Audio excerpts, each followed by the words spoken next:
자, 오늘은 밥상 앞에서 울다라는 제목을 가지고 하나님 말씀 전하도록 하겠습니다. 밥상 앞에서 울어보셨나요? 네, 밥 먹다가 혼나서 밥상 앞에서 운 적이 있으신가요? 오늘 그런 이야기 하려고 하는 것은 아닙니다. 밥상 앞에서 어떤 사람이 울었는지에 대해서 한번 살펴보도록 하겠습니다.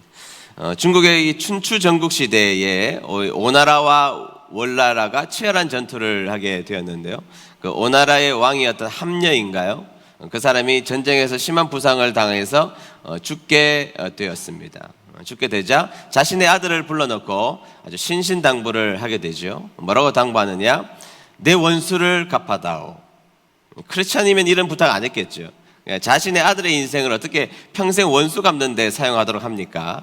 그러나 그 옛날 이야기니까 그 춘추 전국 시대에 자신의 아들을 불러놓고 내 원수를 갚아다오 이렇게 말을 하고 이 함녀가 죽게 됩니다. 그리고 이 아들이 왕위를 계승하여서 자신이 아버지에게 받았던 이 유지를 지켜나가기 위해서 다짐을 하게 되죠.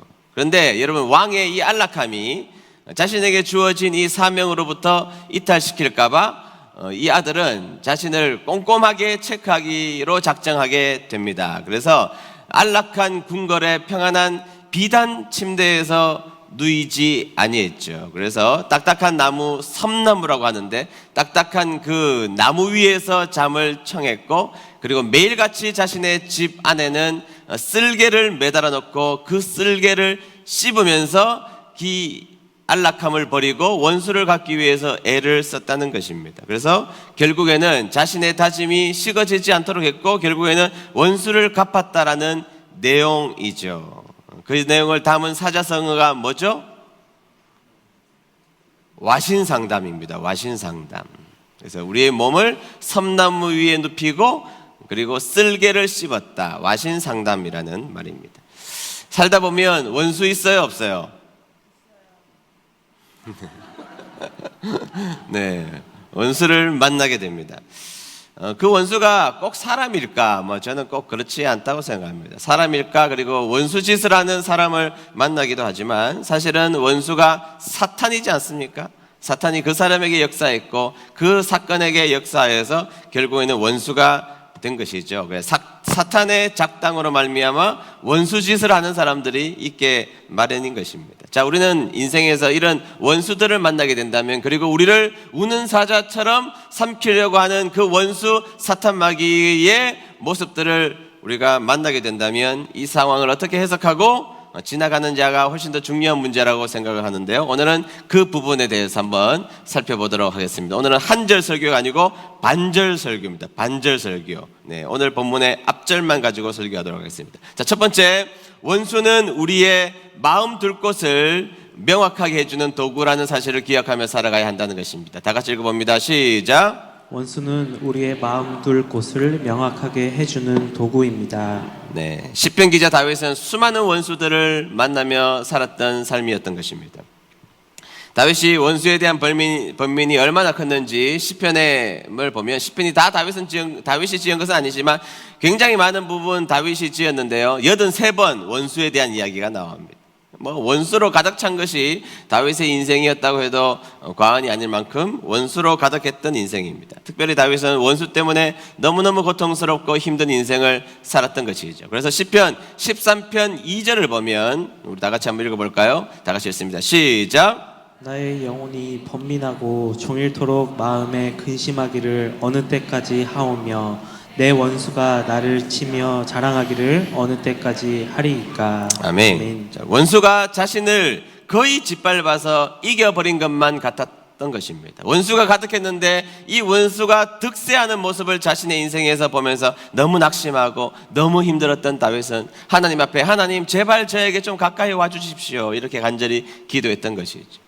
원수가 너무 강력한 힘을 가지고 자신에게 오자 하나님이 살아계시다면, 그리고 하나님이 나를 사랑하신다면 하나님 제발 나에게 가까이 와주십시오, 그 기도를 한 것이 시편 13편의 기도라는 것입니다. 시편 25편으로 가보면, 25편 19절에 가보면 이런 이야기도 하고 있죠. 다 같이 읽습니다. 시작. 내 원수를 보소서. 그들의 수가 많고 나를 심히 미워하나이다. 아멘. 네, 원수가 자신의 주위에 너무 많은데 원수가 많고 자신을 미워하는 미움의 깊이조차도 깊었다라고 이야기하고 있는 장면을 만나게 된 것이죠. 그래서 다윗은 자신의 인생이 너무너무 힘이 들었다는 것입니다. 저 멀리 원수도 있었지만 내 가까이 원수도 있었고 내 가족이 원수가 되는 그 사건들을 경험하면서 이 원수가 가까이에서 작업하고 있는 여러 가지 일들이 자신의 인생을 너무나 힘들게 했다는 것입니다. 그런데 여러분, 가만히 한번 생각해 보십시오. 우리가 언제 믿음의 성숙이 이루어졌습니까? 여러분, 우리가 언제 하나님 앞에 간절했습니까? 언제 여러분 우리가 하나님 앞에 서 있으면서 이 믿음이 진보되며 믿음이 성장했습니까? 가만히 생각해 보면 그 원수가 우리를 힘들게 할 때이거든요. 원수가 힘들게 하거나, 그리고 원수가 했던 일 때문에 내 마음속에 어려움이 있거나 상처와 아픔 속에서 우리가 간절히 하나님 앞에 애써서 기도하고 하나님을 찾고 하나님을 만나는 일들을 우리가 했음을 알 수가 있습니다. 여러분, 언제 하나님을 간절히 찾았습니까? 한번 여러분들의 인생을 한번 반추해 보십시오. 반드시 그때는 어떤 문제가 여러분들을 압도하고 있을 때, 도무지 내가 해결할 수 없다는 그 상황 속에 우리는 하나님 앞에 간절했다는 것입니다. 여러분, 우리나라의 그 숭례문이 불이 탔을 때, 국보 1호 숭례문이 불이 탔을 때 그 숭례문을 복원하는 데 있어서 가장 중요한 역할을 했던 사람이 있죠. 그분이 신응수 씨라는 분인데요. 나중에 문제가 좀 있었긴 했지만 하여튼 어쨌든 실력으로는 넘버원입니다. 신응수 씨. 그래서 이 사람을 대목장이라고 하기도 하고 도편수라고 부르기도 하는데요. 한 번은 이 사람이 인터뷰를 하는 내용들을 가만히 보니까 이런 이야기를 했습니다. 이 천년갈 궁궐을 짓는 데 있어서, 이렇게 국보 남대문 같은 것을 짓는 데 있어서 사용하는 나무가 있다는 것입니다. 자신이 선택하는 나무가 있는데, 오래전부터 사람들이 선택했던 나무가 있는데, 그것이 뭐냐면 적송이라는 나무를 선택한다는 것입니다. 어떤 나무를 선택한다고요? 적송. 색깔은 붉고 그것을 잘라보면 나이테가 굉장히 촘촘해지는데, 이 적송이라는 나무는 대체적으로 이 강원도에 바람이 많이 불고 날씨가 좋지 않은 곳에서 성장했던 나무가 적송이라는 것입니다. 나무가 잘 자라지 못했던 것이죠. 비바람을 맞고 컸기 때문에 이 나무가 잘 자라지 못해서 나이테가 촘촘하다는 것은 1년 동안 자란 양이 얼마 되지 않는다는 것입니다. 그런데 이 나무는 비바람을 맞고 모진 고통을 당하고 성장했던 나무이기 때문에 밀도가 워낙 가능하기 때문에 어떠한 상황과 어떠한 환경 속에서도 나무가 휘지 않는다는 것이죠. 그래서 적당한 건물을 지을 때는 적당한 나무를 선택하면 되지만, 천년갈 건물을 짓겠다고 마음을 먹으면 귀한 이 적송, 비바람을 맞았던 적송을 선택하여서 그 나무를 가지고 궁궐을 짓게 된다는 것이고, 물론 남대문도 그렇게 복원을 했던 것이죠. 그래서 여러분, 이 더디게 자란 나무, 비바람을 맞고 더디게 자란 나무는 궁궐의 재료가 된다는 것입니다. 이 동남아시아에서 가져온 나왕 같은 나무 있잖아요. 나이테가 엄청 넓은 그런 것은 그냥 가벼운 가구는 얼마든지 만들 수 있지만 위대한 궁궐과 위대한 작품을 만들기에는 부족한 재료였다는 것입니다. 여러분, 바이올린 가운데 유명한 바이올린이 있습니다. 스트라디바리우스라는, 들어보셨죠? 스트라디바리우스라는, 이 17세기 18세기에 스트라디바리라는 사람이, 이 사람이 이태리 사람이라고 제가 알고 있는데, 스트라디바리라는 사람이 이 자신의 평생 몇 살을 살았느냐? 다행히 능력 있는 사람이 오래 살았습니다. 94살까지 살았는데, 만들었던 바이올린이 다 이렇게 체크를 해봤나 봐요. 1116개, 엄청나게 많은 바이올린을 만들게 되었던 것이죠. 중간에 전쟁도 일어나고 해서 많이 소실됐지만 지금까지 남아있는 최고의 명품 바이올린은 스트라디바리우스입니다.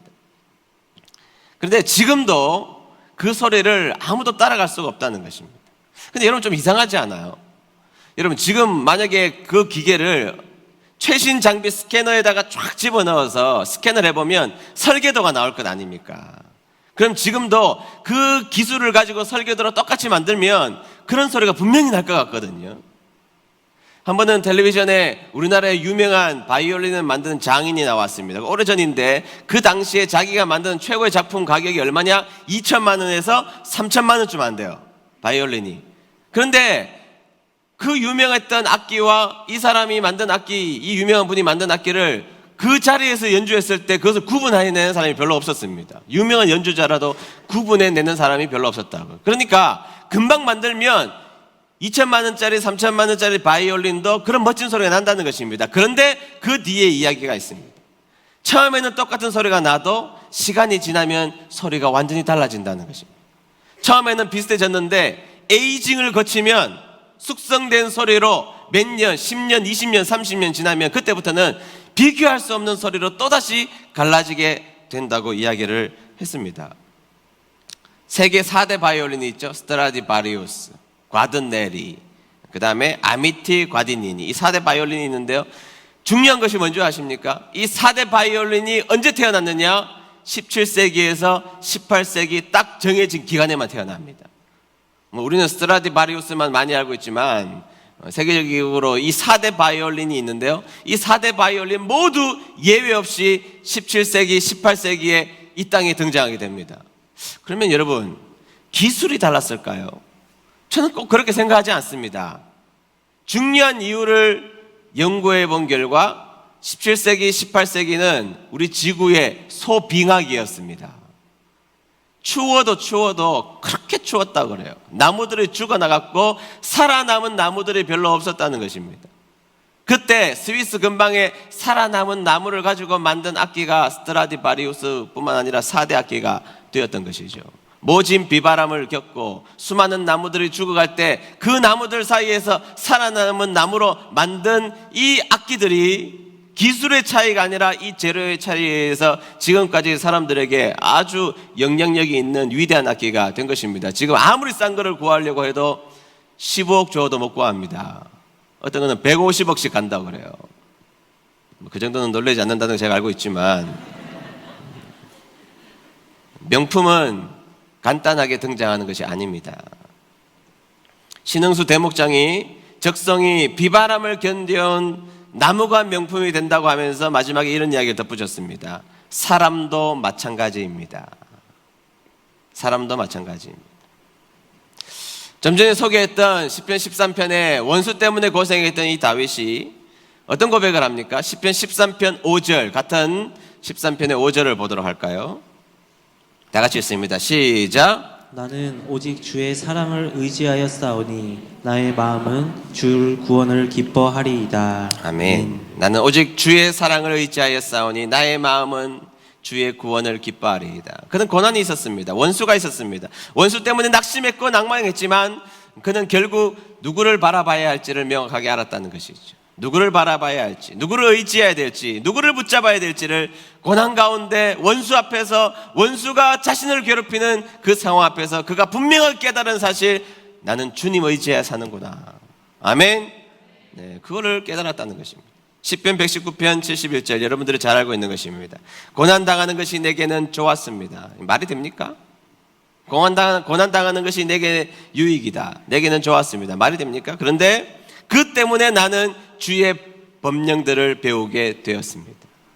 자신은 고난당했습니다. 원수 때문에 고통스러웠습니다. 너무 아팠습니다. 그런데 자신의 인생을 되돌아볼 때에 내가 그때서야 하나님의 명령을 제가 바로 깨닫고 의지하고 붙들고 하나님의 말씀을 가까이 해야 됨을 알았다는 것입니다. 그래서 고난당하는 것이 내게는 좋았던 일이었습니다. 이렇게 고백했던 것이죠.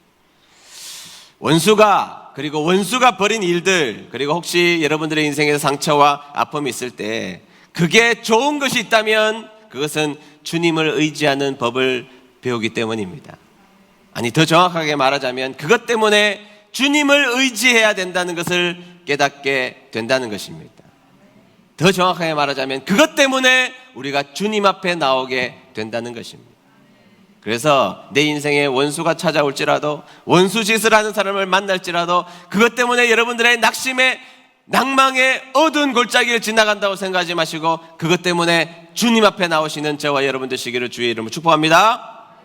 네, 두 번째, 하나님이 차려주신 밥상으로 모든 것이 해결된다는 사실입니다. 다 같이 읽어봅니다. 시작. 하나님이 차려주신 밥상으로 모든 것은 해결됩니다.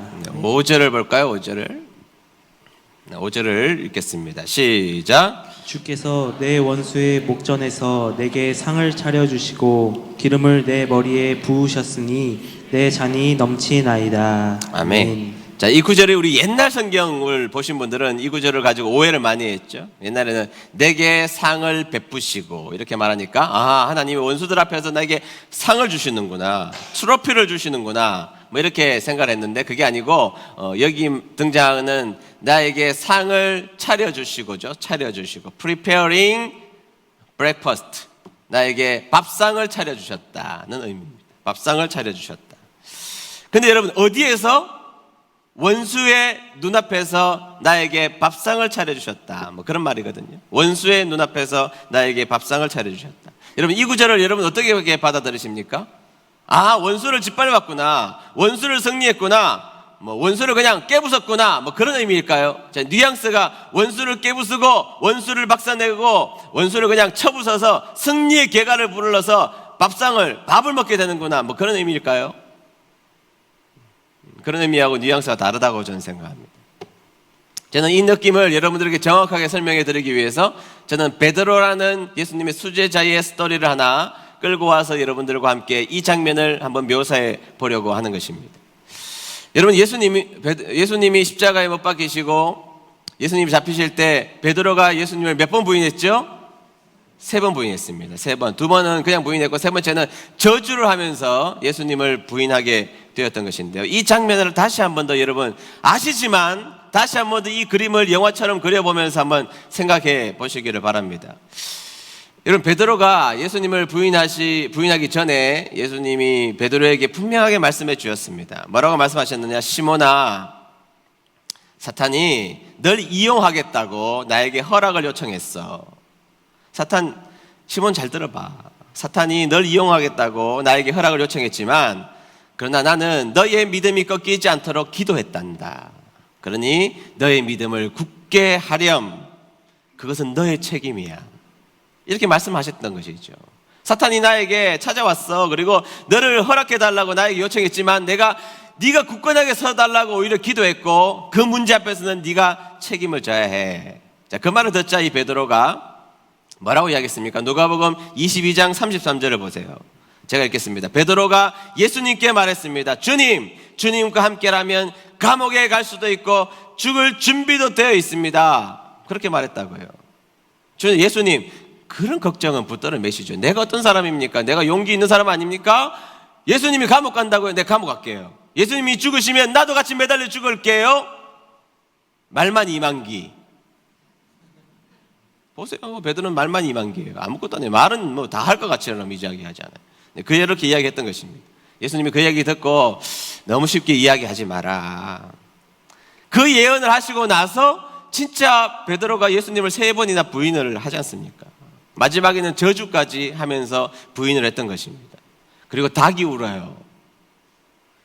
닭 울기 전에 네가 나를 부인하리라. 이 말씀이 생각났던 베드로는 통곡을 하게 됩니다. 그런데 이 장면을 성경에서는요 지나치게 아주 생생하게 묘사하고 있는 것을 기억하셔야 됩니다. 61절과 62절 보겠습니다. 제가 읽겠습니다. 주께서 돌아서서 베드로를 보셨습니다. 베드로는 주께서 오늘 닭이 울기 전에 내가 나를 3번이나 모른다고 부인할 것이다 라고 하셨던 말씀이 기억났습니다. 62절. 그래서 베드로는 밖으로 나가서 몹시 울었습니다. 저는 성경 66권 전체 장면 가운데 가장 마음 아픈 장면을 꼽으려면 저는 이 장면을 꼽습니다. 가장 마음이 아픈 장면이에요. 여러분 한번 생각해 보시죠. 분명히 예수님은 예언을 하셨습니다. 네 마음을 지켜. 아니요 예수님, 무슨 말씀이세요? 예수님을 위해서 난 죽을게요. 이렇게 말했던 자신 아닙니까? 예수님이 죄인으로 잡혀가셔서 얼마나 두들겨 맞으셨습니까? 뺨을 맞고 채찍을 맞고 얼굴이 퉁퉁 부어서 아마 눈이 잘 보이지 않는 퉁퉁 부은 상처 입은 얼굴로 계셨을 것입니다. 상처투성이 피가 나고 온몸이 닫혀있는 그 얼굴을 하신 예수님이 그 상처 사이의 눈으로 자신을 저주하고 자신을 배신한 베드로를 보셨다는 겁니다. 그리고 때마침 베드로도 그 예수님의 눈과 마주칩니다. 베드로가 소스라치게 놀랐습니다. 며칠 전 예수님께서 자신에게 하셨던 말씀이 생각났기 때문입니다. 네가 나를 부인할 거야. 그런데 자신이 평소에 섬기던, 자신을 사랑해 주시던 그 예수님을 눈을 마주쳤는데, 자신은 분명히 예수님을 부인하고 저주까지 했는데, 예수님을 가만히 쳐다보자 그의 얼굴은 퉁퉁 부으셨고 피를 흘리시고 고통 가운데 있는 그 눈 사이로 반짝반짝거리면서 배신한 자신의 눈과 마주쳤던 것입니다. 여러분, 얼마나 자괴감이 들었을까요? 이 죽어도 안 되는 놈, 이 못난 놈, 죽어 마땅한 놈, 의리라고는 일도 없는 놈. 베드로는 자신을 향하여서 너는 세상에서 가장 나쁜 놈이야, 이 버러지같이 못난 놈. 이제는 너는 능력도 없고 어떻게 의리까지 없냐?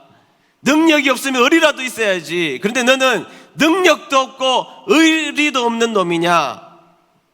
그것을 깨달았던 베드로는 밖으로 나가서 통곡을 했던 것입니다. 성경에 나와 있잖아요. 몹시 울었습니다. 통곡을 하기 시작했던 것입니다. 근데 여러분, 정말로 중요한 사실이 하나 있습니다. 선후맥락인데요, 잘 들어보세요. 여러분, 자포자기한 베드로가 물고기 잡으러 갔죠? 아시죠? 물고기 잡으러 간 거 아시죠? 자, 예수님 돌아가시고 물고기 잡으러 갔습니다. 그런데 여러분, 물고기 잡으러 언제 갔습니까? 중요한 포인트입니다. 부활을 보고 갔을까요? 부활을 보지 않고 갔을까요? 우리는 부활을 보지 않고 갔다고 생각하는 경향이 짙은데 오늘 그거 깨야 됩니다. 요한복음 21장 1절과 2절입니다.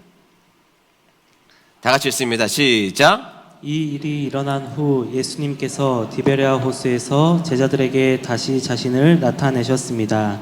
시몬 베드로, 디두모라는 별명을 가진 도마, 갈릴리 가나 사람 나다나엘, 세베대의 두 아들, 그리고 다른 두 제자가 함께 있었습니다. 아멘. 자, 여러분 보십시오. 이 일은 부활이죠.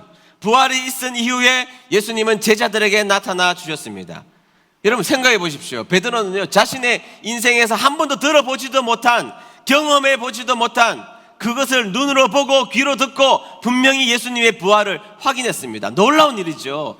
부활을 확인한 사람이 바뀌어야죠. 놀라운 부활을 봤으니까 자신의 인생이 송두리째 바뀌어야 하고 감격해야 하며 충성하고 다짐해야 할 것 같은데, 베드로가 갑자기 엉뚱한 이야기합니다. 3절 상반절, 이어져 있는 3절 상반절 제가 읽겠습니다. 시몬 베드로가 다른 제자들에게 나는 물고기 잡으러 간다 라고 말했습니다. 베드로는 분명히 부활을 보았습니다. 놀라운 일입니다. 한 번도 경험해보지 못한 놀랍고 무시무시한 이 은혜스럽고 놀라운 충격적인 이 부활을 경험했던 이 베드로가 충성을 다짐하는 것이 아니라 그 부활을 하신 예수님을 만난 이 베드로가 엉뚱하게 그것을 보고 나서 침통한 표정을 짓고 나는 물고기 잡으러 간다 하고 실제로 물고기 잡으러 갑니다. 왜 그랬을까요, 여러분? 이 모습은 베드로의 심리 상태를 너무나 잘 그리고 있는, 그리고 정확하게 묘사하고 있는 장면인 것입니다. 베드로의 심리 상태, 나는 안 되는 놈이라고 확신했던 것이죠. 나는 안 되는 놈이야. 나는 못난 놈이야. 예수님께서 그렇게 경고까지 하셨는데 나는 예수님을 3번이나 배신한 놈이야. 그것도 저주까지 하면서 말이지. 그리고 내가 나를 봐도 미운데 예수님도 나를 얼마나 포기하셨을까? 다른 제자들은 건지실지 몰라도 자신은 되지 않는 놈이라는 확신 속에 그냥 물고기나 잡으러 가야 되겠다. 놀라운 경험을 했던 베드로가 그냥 물고기 잡으러 가기로 마음을 먹었던 것입니다. 실패했지만 의리까지 없는 놈, 제자로서도 실패했고 인간적으로도 실패했고 능력도 없는 실패자, 할 일이 뭐가 있습니까? 그러니 나는 그냥 물고기 잡으러 갈게 하고 물고기 잡으러 갔던 것입니다. 베드로는 다 포기했던 것입니다. 뭐를요? 먼저는 자신을요. 그리고 또 뭐를요? 예수님의 사랑도 그는 포기했던 것입니다. 그리고 자신은 원래 무능했지만 할 일이 없으니 물고기나 잡으러 가야 되겠다 하고 부활을 본 베드로가 물고기 잡으러 갔던 것입니다. 그렇게 모든 것을 잃어버리고 심리 상태도 모든 것을 포기한 이 베드로가 얼마나 의욕이 없이 물고기를 잡았겠습니까? 아무런 의지를 가지지 않고 실패한 자리에서 영혼마저 실패한 모습으로 물고기를 잡고 있을 때 갑자기 예수님이 나타나신 거죠. 그리고 예수님은 선물을 베풀어 주셨습니다. 그 선물은 새로운 그물을 주신 게 아닙니다. 그래, 너 물고기 잘 잡아 하고 새로운 보트를 허락해 주신 것이 아닙니다. 바다를 갈라주시는 것도 아니었습니다. 선수 준비하신 아침 밥상을 예수님이 차려주셨던 것입니다. 그 밥상에 숯불 위에 물고기가 구워져 있고 떡이 있었습니다. 그 순간 성경에서는 아무도 말이 없었다는 겁니다. 아무도 그 밥상 앞에서 말하는 사람이 없었습니다. 베드로 뭐하고 있었을까요? 뻔하잖아요. 그 밥상 앞에서 고개를 떨구고 눈물을 흘리고 있었을 것입니다. 배신자 베드로, 욕먹어 마땅하고, 그래서 자신에게도 실망했고 예수님도 자신을 버렸다라고 확신했던, 그래서 물고기를 잡으러 갔던 이 베드로, 그 베드로에게 예수님이 직접 찾아오셔서 밥상을 차려주시고 고기를 구워주시고 떡을 내놓으시면서 자, 이거 먹어.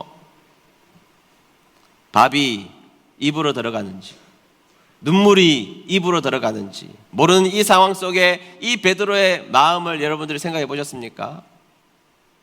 원수에게 속아서 예수님을 부인했던 베드로죠.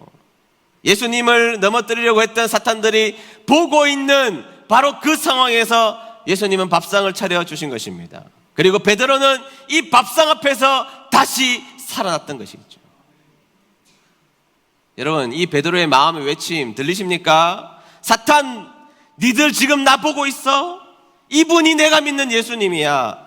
내가 예수님 3번이나 부인했고 저주까지 했고 내가 한 예수님 앞에 못난 모습을 보였고 나를 그렇게 못난 모습으로 내가 서 있었던 나였지만, 그러나 여전히 그 못난 모습을 사랑하신 예수님, 이분이 내가 믿는 예수님이시여. 나는 실패했고 나는 넘어졌고 나는 못난 놈이고 내가 생각해도 짜증나는 놈이지만 이런 놈을 위해서 밥상을 차려주시는 분, 이분이 내가 믿는 예수님이야. 앞으로 까불지 마. 사탄 앞에서 외침 속에 이 밥상 앞에 서 있다는 것입니다. 너희들이 나를 잠시는 넘어뜨릴 수 있어도, 너희들이 잠시 나를 낭망 속에 빠뜨리게 할 수 있어도, 너희들이 잠시 나를 실망시킬 수 있어도, 나의 실망과 실패가 있어도 나에게 밥상을 차려주시는 분, 그분이 내가 믿는 예수님이야. 여러분, 예수님 입장에서는 사탄 잘 봐야 돼. 네가 아무리 내 자녀를 짓밟으려고 해도 나는 내 자녀를 이렇게 여전히 사랑한단다. 비록 실패하고 때론 못난 짓 하고 때론 엉뚱한 모습을 하면서 살아가는 모습을 가지고 있는 자녀일지라도 내가 이 사람들 끝까지 사랑하는 거, 원수 사탄 너 봤지? 내가 어떻게 사랑하는지 너 눈으로 똑똑히 확인했지? 예수님의 마음이라는 것이지. 우리 같이 밥 먹고 있어. 이게 선한 목자인 나와 내 양의 관계야. 이 양이 때로는 그릇된 길로 행하고 각기 제 길로 가고 엉뚱한 곳에 가서 숯불에 걸려 있어서 내 마음을 아프게 한 것도 사실이지만, 나는 선한 목자이기에 이 양을 위해서 목숨을 버릴 수 있고 밥상을 차려줄 수 있는 게 나야. 사탄, 네 눈으로 확인했지? 앞으로 나의 자녀들 건들지 마. 믿습니까? 이게 시편 23편 5절입니다. 내 원수의 목전에서 내게 상을 차려주시고, 수많은 좌절과 수많은 아픔과 자신의 아빠마저 자신을 못난 놈이라고 했고 형제마저 치사한 인간이라고 자신을 치부했고, 자신은 주님의 일을 감당하면서 수많은 원수들을 만나서 엄청난 좌절을 경험했던 것처럼 보였지만, 그의 인생의 결론은 그 원수들 앞에서 나에게 밥상을 차려주시는 분이 내가 믿는 하나님이었다는 것을 고백하고 있는 장면인 것입니다. 여러분, 삶이 어떠십니까? 여러분들의 실패의 언저리와 낙심과 원수 때문에 여러분들의 마음이 고통스럽고 아파할 때 여러분들에게 밥상을 차려주시며 여러분들을 향한 그 놀라운 사랑을 지금도 확인해 주시는 그 하나님이 우리가 믿는 하나님이신 줄로 믿습니다. 여러분들이 앞으로 23편 5절을 읽을 때 바로 이 감격을 가지고 여러분들이 읽으셔야 합니다. 내 원수의 목전에서 내가 실패했고 내가 좌절하고 내가 원수의 게임에 넘어가서 수없이 넘어질 때도 여전히 그 원수의 목전에서 상을 차려주셔서 우리를 향한 그 사랑을 확정하시는 그분이 여러분들을 그렇게 사랑하시는 우리가 믿는 하나님이신 줄로 확인하며 돌아가는 귀한 시간 되시기를 주의 이름으로 축복합니다. 오늘 말씀을 기억하면서 찬양 부르겠습니다. 은혜 아니면 어둠 속에서 헤매던 내 영혼 갈 길 몰라 방황할 때에 마음을 담아서 찬양할까요? 어둠 속 헤매이던 내 영혼 갈 길 몰라 방황할 때에 주의 십자가 영광의 그 빛이 나를 향해 비추어 주셨네. 주홍빛보다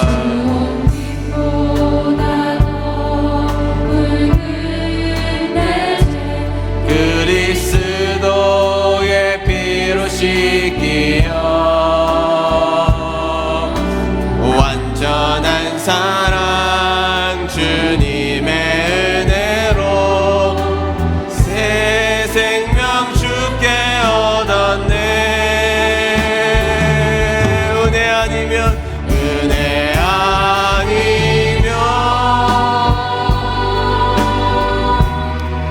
나서지 못하네. 십자가의 그 사랑 능력 아니면 나서지 못하네. 은혜 아니면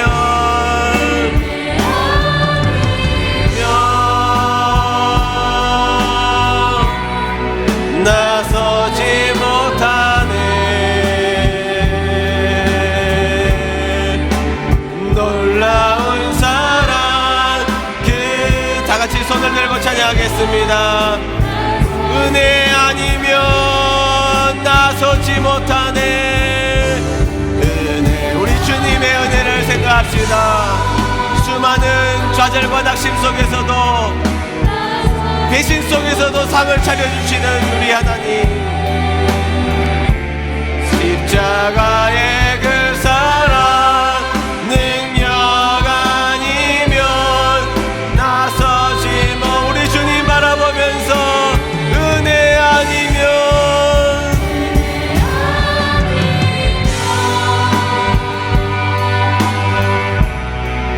나서지 못하네. 놀라운 사랑 그네 아니면 나서지 못하네. 다같이 머리 숙여서 기도할까요? 네, 우리가 살면서 얼마나 많이 넘어집니까? 세상 일로도 실패하고 좌절하지만 우리 하나님을 잘 섬기는 일에서도 말이죠. 다윗, 그는 성실하게 살았지만 죄로 무너졌고 못난 모습도 많이 보였습니다. 베드로 말할 것도 없고요. 그러나 선한 목자 되신 우리 예수님은, 우리 하나님은 원수들이 보는 앞에서 내가 이 연약한 내 자녀들 편이라고, 비록 실패했지만, 때론 나를 배신했지만, 때론 충성에서 벗어났지만, 때로는 엉뚱한 짓을 하고 있지만, 그러나 원수 네가 아무리 나의 자녀를 무너뜨리려고 할지라도 나는 우리 자녀 편이야. 그러면서 상을 차려주신 것입니다. 실패한 베드로 스스로도 믿지 못했습니다. 과거에는 큰 소리 쳤지만 이제는 감히 하나님 앞에, 예수님 앞에 소리 내지도 못하는 사람. 그래서 예수님, 부활하신 예수님을 만나고도 처절하게 물고기를 잡으러 가야 하는 그의 심리 상태 속에 있었던 사람이었습니다. 그러나 예수님은 실패한 베드로에게 친히 찾아와 주셔서 원수에 의해서 넘어진 베드로를 원수 앞에 두고 나는 여전히 베드로 편이라는 것을 분명하게 보여주셨던 것입니다. 여러분, 누가 일부러 찾아와서 사랑을 이렇게 주는 분이 세상에 어디 있습니까? 우리는 내 마음에 조그만한 싫은 모습만 보여도 껄끄러워도 피하려고 하지 않습니까? 그러나 배신했고 충성하지도 못했던 우리를 향하여서 찾아와 주셔서 원수 앞에서 내가 이 자녀를 지키고 말겠다는 의지를 보여주시며 밥상을 차려주시니 얼마나 아름다우고 놀라운 사랑입니까? 오늘 기도하실 때에 하나님, 이제 내 연약함 때문에 낙심하지 않겠습니다. 하나님, 내 과거의 실패 때문에 내가 더 이상 하나님 향한 충성을 거둬들이지 않겠습니다. 하나님, 내 인생의 수많은 상처 때문에 이제 주님 앞에 나아가는 그 귀한 길을 멈추지 않겠습니다. 우리 한번 기도해보면 어떨까요? 주님, 주님의 사랑을 제가 오늘 말씀을 통해서 깨달았습니다. 수없이 주님 앞에 낙심했지만 여전히 사랑하신 예수님이라면 나 열심히 다시 한번 더 주님을 위해서 살아가 보겠습니다. 그런 다짐도 해보시고요. 우리 1분간만 합심하여서 기도하도록 하겠습니다.